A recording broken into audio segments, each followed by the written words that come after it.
preparando o povo para o breve retorno do Salvador. Apresenta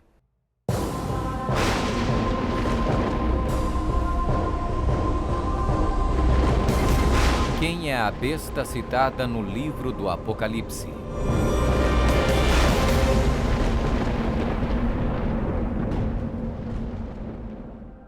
O livro do Apocalipse é um dos livros mais amplamente discutidos e debatidos entre estudantes da Bíblia e acadêmicos seculares. Em suas páginas estão registradas as advertências mais aterradoras e profecias explícitas que se possa imaginar.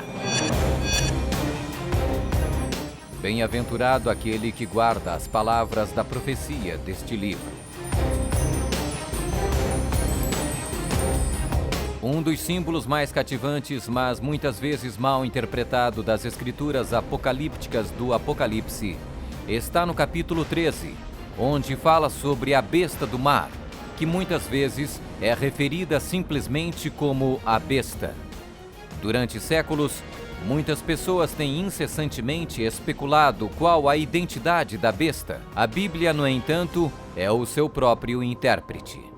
Ao comparar Escritura com Escritura e permitindo que a Bíblia se interprete a si mesma, a identidade da besta torna-se indiscutivelmente clara. Observação: nas profecias bíblicas, a besta simplesmente representa um reino. A besta do mar está inexoravelmente ligada a dois outros símbolos usados na Bíblia, todos representando o mesmo poder e o mesmo reino. Apocalipse 17. A prostituta montada numa besta de 7 cabeças. Daniel 7. O chifre pequeno.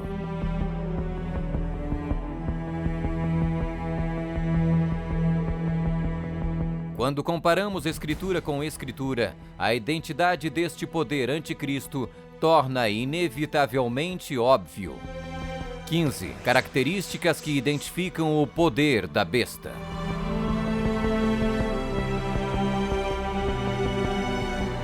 1.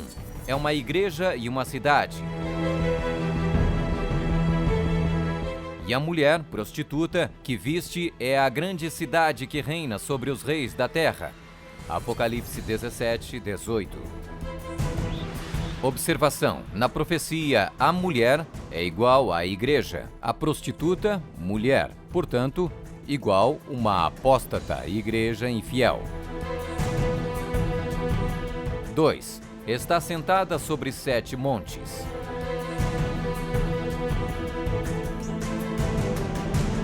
Aqui está a mente que tem sabedoria.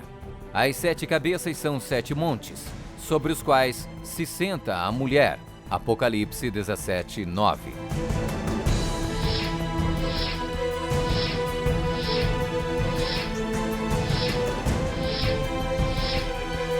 Está vestida de púrpura e escarlate, e é adornada de ouro e pedras preciosas.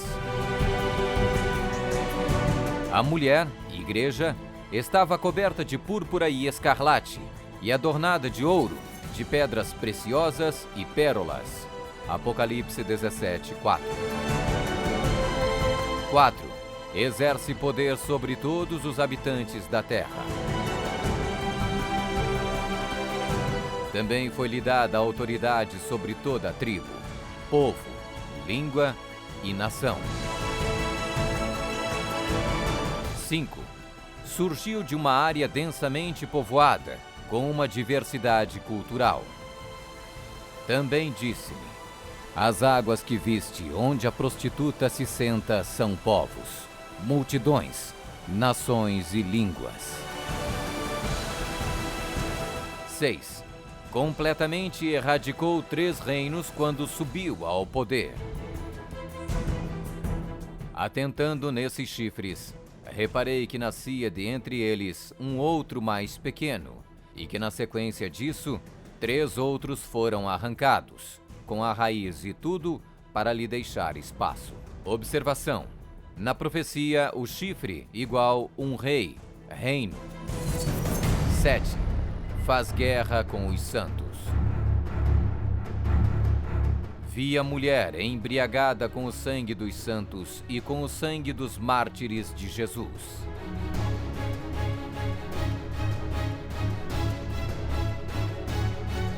Oito. Tem um único homem que age e fala por todos. Eis que neste chifre havia olhos, como os de homem, e uma boca que falava com grande insolência. 9. O soberano deste reino se levanta contra tudo que se chama Deus. Ninguém de nenhum modo vos engane. O homem da iniquidade é revelado, o filho da perdição, o qual se opõe e se levanta contra tudo que se chama Deus, o objeto de culto, a ponto de assentar-se no santuário de Deus, ostentando-se como se fosse o próprio Deus.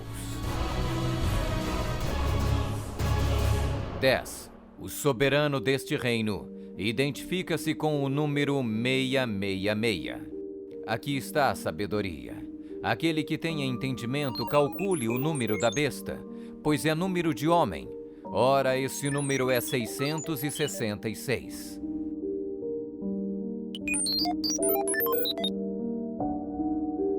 11.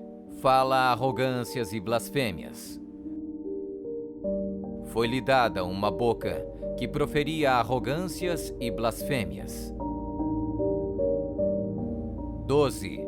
Tentou mudar o calendário e a lei de Deus. E cuidará em mudar os tempos e a lei.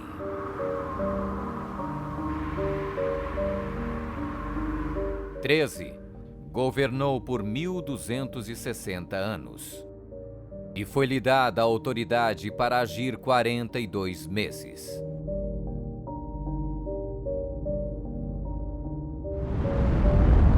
Observação: um dia profético igual um ano literal. Ano lunar, 354 dias. Ano solar, 365 dias. Ano bíblico lunisolar, uma média de 360 dias. 42 meses, igual 3,5 anos, igual 1260 dias. 1260 dias proféticos, igual 1260 anos. 14. Sua autoridade foi destituída por um poder civil e foi tomada em cativeiro. Se alguém leva para cativeiro vai. Se alguém matar à espada, necessário é que seja morto à espada. Observação: a espada aqui indica o poder civil. 15.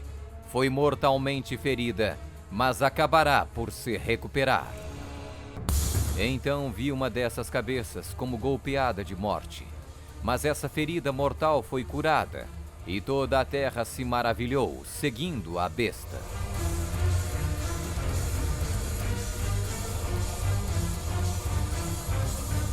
É uma igreja e uma cidade. Está sentada sobre 7 montes. Está vestida de púrpura e escarlate, e adornada de ouro e pedras preciosas. Exerce poder sobre todos os habitantes da terra.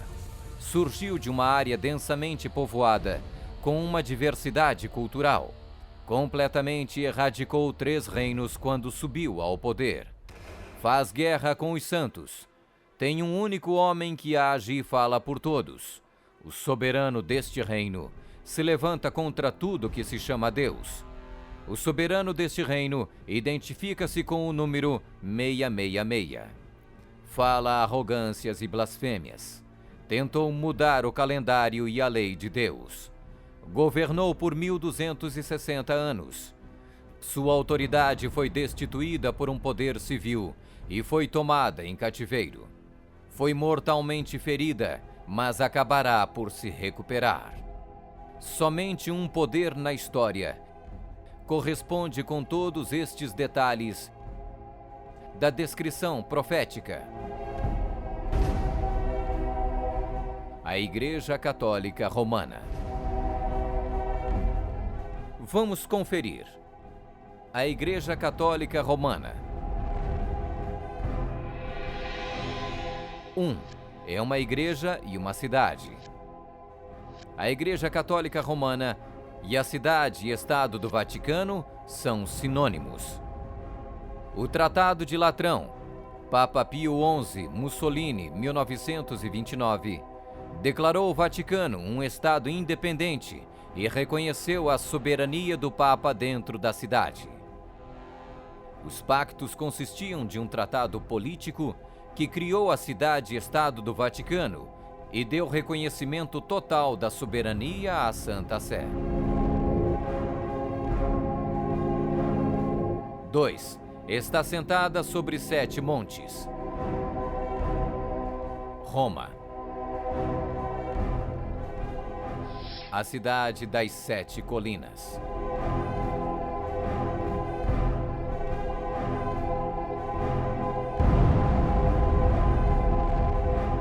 Palatino, o Capitólio, o Aventino, Célio, Esquilino, o Viminale, Quirinale. O local histórico de Roma, nas famosas 7 colinas, foi ocupado durante a Idade do Bronze.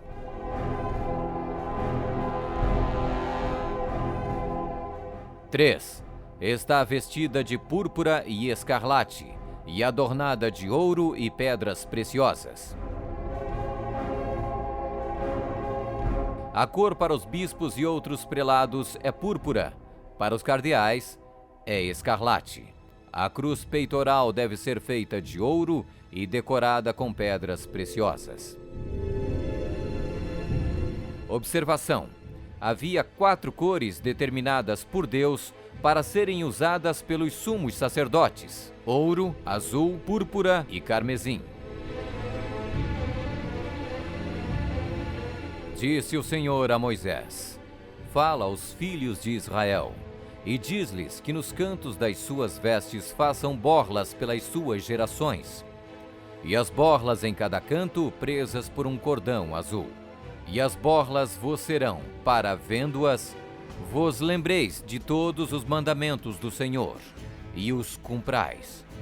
E não seguirei os desejos do vosso coração, nem os dos vossos olhos, após os quais andais adulterando, para que vos lembreis de todos os meus mandamentos e os cumprais, e santos sereis a vosso Deus.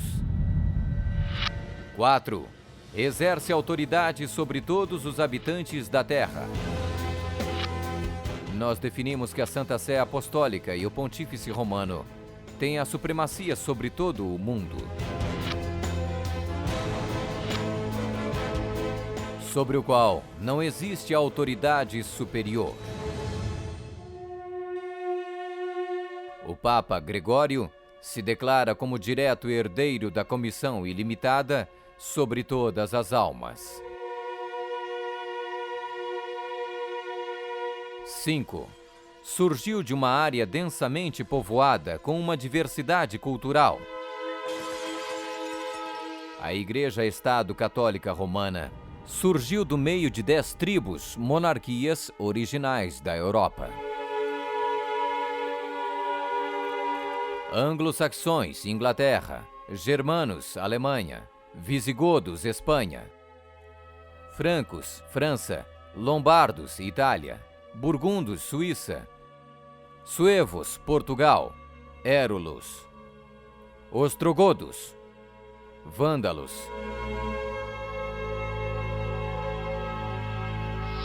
seis. Completamente erradicou 3 reinos quando subiu ao poder. A história registra que o Papado de Roma eliminou 3 das 10 originais tribos da Europa: os vândalos, 454 d.C., os érulos, 493 d.C., os ostrogodos, 538 d.C. O imperador católico Zeno preparou um tratado com os ostrogodos em 487, o qual resultou na erradicação do reino ariano dos érulos em 493. E o imperador católico Justiniano exterminou os vândalos arianos em 534 e, significativamente, quebrou o poder dos arianos ostrogodos em 538. Assim foram os 3 chifres de Daniel, os Érulos, os Vândalos e os ostrogodos, arrancados pela raiz. Hoje não existe uma única linhagem que pode ser rastreada até um destes 3 reinos. Eles foram literalmente erradicados, arrancados pela raiz. 7. Faz guerra com os santos.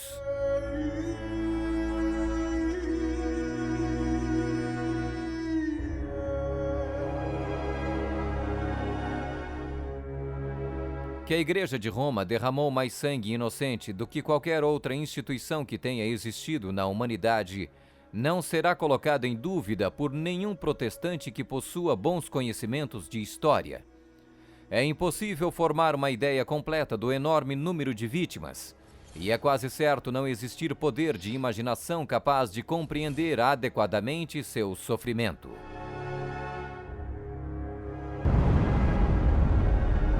8. Tem um único homem que age e fala por todos. O Papa é o único porta-voz de toda a Igreja Romana. 9. O soberano deste reino se levanta contra tudo que se chama Deus. Nós detemos nesta terra o lugar de Deus Todo-Poderoso.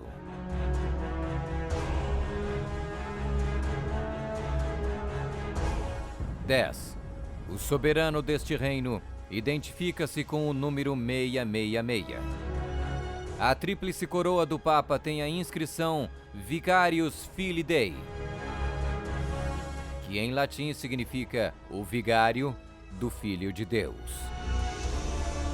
O valor numérico do título blasfêmico é 666.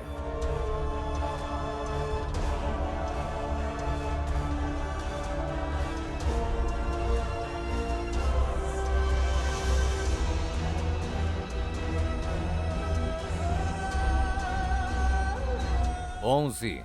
Fala arrogâncias e blasfêmias.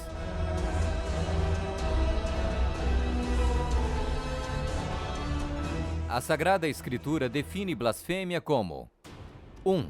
Afirmam ser Deus na terra. O Papa não é apenas o representante de Jesus Cristo, mas ele é Jesus Cristo, ele mesmo oculto sob o véu da carne. 2. Afirma o poder de perdoar pecados. Esta autoridade judicial irá até mesmo incluir o poder de perdoar pecados. 3. Perseguir o povo do Altíssimo em nome do Altíssimo. Devemos classificar a Inquisição como uma das manchas mais negras dos registros da humanidade. Alguns historiadores estimam que mais de 100 milhões de pessoas foram mortas pela Igreja Romana durante a Inquisição. Sob um véu de cristianismo, a besta perseguiu e matou os verdadeiros seguidores de Deus e outros que não conformaram com suas regras. 12. Tentou mudar o calendário e a lei de Deus. O Papa é de tão grande autoridade e poder que pode modificar, explicar ou interpretar mesmo as leis divinas. O domingo é uma instituição católica e sua pretensão de observância pode ser defendida somente em princípios católicos. Do início ao fim das Escrituras, não há uma única passagem que justifique a transferência do culto público semanal do último dia da semana para o primeiro. A Igreja Católica declara naturalmente ter sido a mudança do sábado para o domingo um ato seu, e o ato é um sinal de sua autoridade eclesiástica.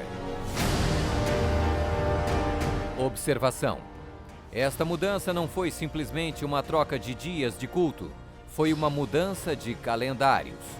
No século IV, Roma adotou um falso calendário pagão e proibiu o calendário lunisolar bíblico. O papado também removeu o segundo mandamento, que proíbe a adoração de ídolos. A fim de manter 10 mandamentos, eles dividiram o 10º mandamento em 2 partes. 13. Governou por 1260 anos. 538 d.C. O papado, trabalhando em conjunto com o governo civil, acabou com o poder dos ostrogodos, deixando sua reivindicação de supremacia eclesiástica incontestada. A Igreja Romana poderia e pode exercer sua plena autoridade. 1798 d.C. Em 1798, o general Berthier da França fez a sua entrada em Roma, aboliu o governo papal e estabeleceu um secular. O papado governou durante exatamente 1260 anos, a partir de 538 até 1798. 14. Sua autoridade foi destituída por um poder civil e foi tomada em cativeiro. A suprema humilhação da Igreja veio quando Pio VI foi expulso de Roma pelos exércitos franceses em 1798 e no ano seguinte foi levado cativo por eles e arrastado de volta para a França, onde morreu. 15. Foi mortalmente ferida, mas acabará por se recuperar. O papado foi mortalmente ferido. O general Berthier aboliu o governo papal. A ferida começa a sarar e o papado revive. 1929. Roma foi concedida o soberano estatuto extraterritorial em 1929 pelo Tratado de Latrão e Concordata. Eis que venho sem demora. Bem-aventurado aquele que guarda as palavras da profecia deste livro.